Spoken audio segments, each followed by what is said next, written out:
Hi everyone, welcome back. My name is Emily and in today's video I will be sharing one simple card with you.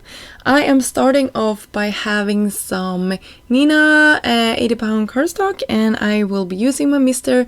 Misty together with the black ink from Picket. This ink can be used with watercolors or with alcohol markers, and I will be using alcohol markers for today's video. You can see I stamped 2 images out, and now I will start coloring in my flowers here. I'm using a combination of Ola markers and Copic markers, which is my favorite mediums to use for coloring images in. It's the one that goes fastest for me.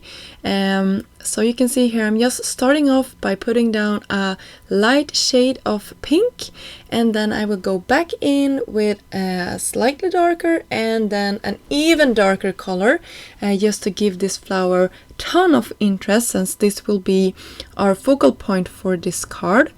So since I'm no expert at coloring, this took me quite a while to color in, so I left the rest of the flowers off so you didn't have to see me color them in. And then you can see I took light blue or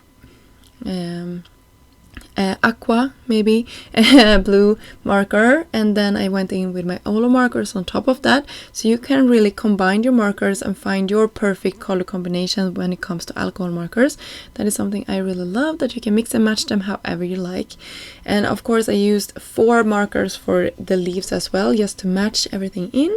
And for the stems I decided to go with brown, just to like make these really look like magnolias. They have quite a lot of brown in them, I think, or maybe it's just me, but then they also don't have like teal leaves. But yeah, I decided to go with that anyway. I cut my images out, and then I went in with a white gel pen. You can find this gel pen or similar gel pens in Picket shop. I will link to them here in the description box. By the way, I will also link to the stamp coordinating dies and the beautiful background die that I will share here in a second. But you can see how much difference those little dots makes. You can see the one I have and then the one that I didn't have down the dots on. It's a really big difference.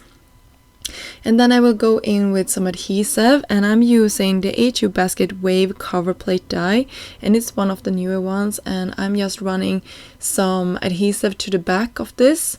You could also cover this before running it through your die cutting machine with some double-sided adhesive paper and then had it already on the back.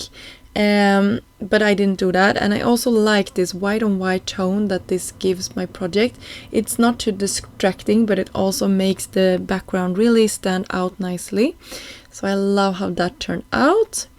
And then I will pop some adhesive on the back of all of my flowers here, and then I will arrange them on top of our background die here. And you can see I'm alternating the way that this flower cluster is going, so we have really covered the center part of this, and you can see the little gap there on the front of our card. That is where I will put our sentiment. So I will stamp with Sympathy in some clear ink. I will actually do it 2 times, just because if I mess up on one of our stamps, I don't have to do this process all over again. I will have 2 sentiments to play with. And then I cover it with white embossing powder, and you can see the first one that we stamped didn't stamp perfectly, so I was happy that I had the second one to heat emboss as well. I heat set that off camera, and then I put some foam on the back, and of course I ran it through the die cutting machine with the coordinating dies as well. And then I will embellish my card, and I'm using the Thunderstone gems. It has quickly become one of my favorites, and I think I used it for all of my projects for this release, and it's just gorgeous. Thank you so much for stopping by today. I hope you enjoyed this quick card using a couple of the new products from Picket. All the links to the products that I used in this video will be down below, and until next time, have a great day. Bye!